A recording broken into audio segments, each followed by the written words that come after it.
अस्सलाम वालेकुम, welcome back to इन्फोर्दू। तो दोस्तों, आज के इस वीडियो में आपको मैं बताऊंगा कि आप लोग अपने टेक्स्ट में सिनेमैटिक इफेक्ट किस तरह ऐड कर सकते हैं। अगर आप लोग वीडियो एडिटिंग करते हैं तो मैं आपको रिकमेंड करूंगा कि आप लोग वंडरशेयर फिल्मोरा का ज़रूर ट्राई करें। इसका लिंक आपको वीडियो की डिस्क्रिप्शन में मिल जाएगा, वहाँ पर क्लिक करके आप इस वेबसाइट पर आ सकते हैं। ये एक बहुत ही प्रोफेशनल सॉफ्टवेयर है और इसको यूज़ करना भी बहुत ही आसान है। अगर आप लोग वीडियो एडिटिंग करते हैं या फिर आप लोग वीडियो प्रेजेंटेशन वगैरह तैयार करते हैं तो आप लोग बहुत ही आसानी से इस सॉफ्टवेयर को यूज़ करते हुए अपने वीडियो को एडिट कर सकते हैं। तो आज की इस वीडियो में हम की फ्रेमिंग के बारे में ही बात करेंगे।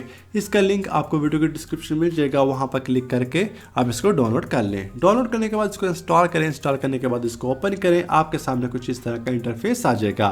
तो यहाँ पर आप लोग देख सकते हैं लेफ्ट साइड पर इसके 3 ऑप्शन है। क्रिएट प्रोजेक्ट, इसकी मदद से आप लोग प्रोजेक्ट क्रिएट कर सकते हैं।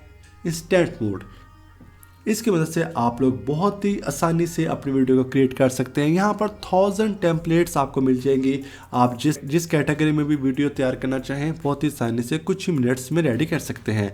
नेक्स्ट है क्रिएटर एकेडमी। अगर आप लोगों ने कभी एडिटिंग नहीं की या फिर आप लोग बिल्कुल ही न्यू हैं तो आप लोग क्रिएटर एकेडमी में जाकर इसके फीचर्स के बारे में तमाम डिटेल्स जान सकते हैं। उसको कैसे यूज़ करना है, तमाम डिटेल्स आपको यहाँ से मिल जाएगी, जिसकी मदद से आप लोग बहुत ही खूबसूरत तरीके से अपने वीडियो को एडिट कर सकेंगे। क्या आप लोग अपने टेक्स्ट में सिनेमैटिक इफेक्ट किस तरह ऐड कर सकते हैं, उसके लिए क्रिएट प्रोजेक्ट के बटन पर क्लिक करें और यहाँ से क्रिएट न्यू प्रोजेक्ट के बटन पर क्लिक करें तो आपके सामने कुछ इस तरह का इंटरफेस आ जाएगा। तो यहाँ पर हमारे पास मीडिया वाला सेक्शन है। यहाँ पर आप लोग अपनी फ़ोटोज़ और वीडियोस को इंपोर्ट कर सकते हैं जिसमें आप लोग एडिटिंग करना चाहते हैं। नीचे टाइमलाइन है और ये प्रीव्यू स्क्रीन है। यहाँ पर आपको आपकी वीडियो शो होगी। तो मैं मीडिया पर क्लिक करके उस वीडियो को इंपोर्ट कर लेता हूँ जिस पे आप लोग इफेक्ट ऐड करना चाहते हैं। यहाँ फिर यहाँ पर स्टॉक मीडिया का ऑप्शन भी मौजूद है। आप लोग इनकी फुटेज भी यहाँ से यूज़ कर सकते हैं और ये बिल्कुल कॉपीराइट फ्री हैं। अगर आप इसको यूट्यूब वगैरह पर अपलोड करेंगे तो इससे आपको कभी कॉपीराइट स्ट्राइक नहीं आएगी। और इसके साथ हमारे पास ऑप्शन है टाइटल्स का। यहाँ पर आप लोग देख सकते हैं कितने ही खूबसूरत टाइटल्स दिए गए हैं। आप इनमें से कोई भी टाइटल यूज़ कर सकते हैं, लेकिन की फ्रेमिंग के लिए हम यहाँ पर सर्च करेंगे डिफ़ॉल्ट टाइटल।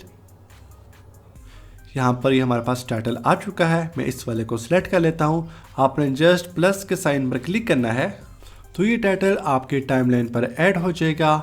इस पर डबल क्लिक करें, इसकी प्रॉपर्टीज़ ओपन हो जाएंगी। आप इसका नेम वगैरह चेंज कर सकते हैं। तो मैं इस पर डबल क्लिक करता हूँ। यहाँ से आप इसका नेम चेंज कर सकते हैं। मैं अपने चैनल का नेम यहाँ पर लिख देता हूँ इन्फोर्दू। इसके अलावा आप यहाँ से फ़ॉन्ट साइज़ चेंज कर सकते हैं।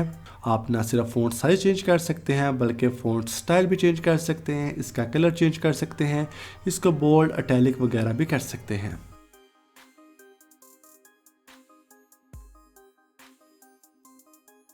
उसके बाद मैं इसको ओके कर देता हूँ। तो यहाँ पर आपको जाना है की फ्रेमिंग वाले सेक्शन में। इस बटन पर क्लिक करें।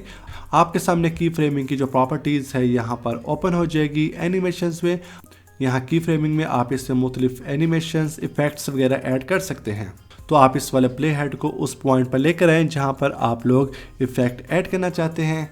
फॉर एग्जांपल मैं यहाँ पर अगर कोई की फ्रेम ऐड करना चाहता हूँ, यहाँ ऐड के बटन पर क्लिक करें।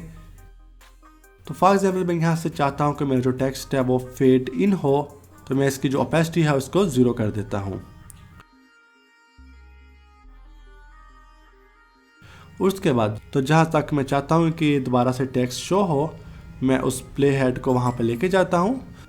दोबारा से की फ्रेम को ऐड करता हूँ और इसकी ओपेसिटी को 100% कर देता हूँ। तो अब मैं इसको प्ले करके दिखाता हूँ। तो अब ये कुछ इस तरह से फेड इन होकर आएगा। इसके बाद अगर आप लोग कोई और इफेक्ट ऐड करना चाहते हैं, यहाँ पर ऐड का बटन मौजूद है। की फ्रेम ऐड हो जाएगा। तो यहाँ पर फॉर एग्जांपल अगर आप इसको रोटेट करना चाहते हैं तो आप लोग इसको चेंज कर सकते हैं, या फिर आप लोग इसको मैनुअली भी एंटर कर सकते हैं। फॉर एग्जांपल मैं एंटर कर देता हूँ 180। तो अब अगर मैं इसको प्ले करता हूँ, पहले फेड इन होगा फिर ये रोटेट होगा। अगर आपको कोई इफेक्ट पसंद ना आए आप उसको डिलीट भी कर सकते हैं। सेलेक्ट करें और डिलीट के बटन को प्रेस कर दें।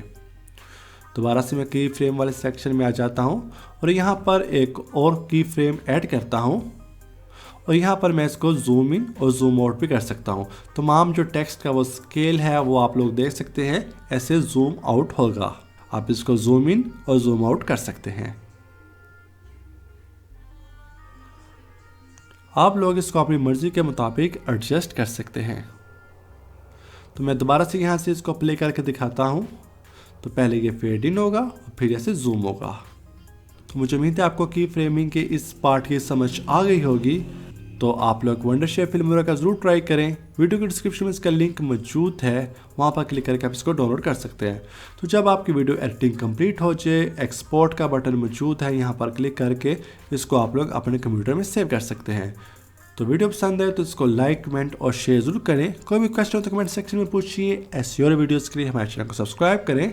मिलते हैं कोई न्यू वीडियो में, तब तक के लिए खुदा हाफिज़।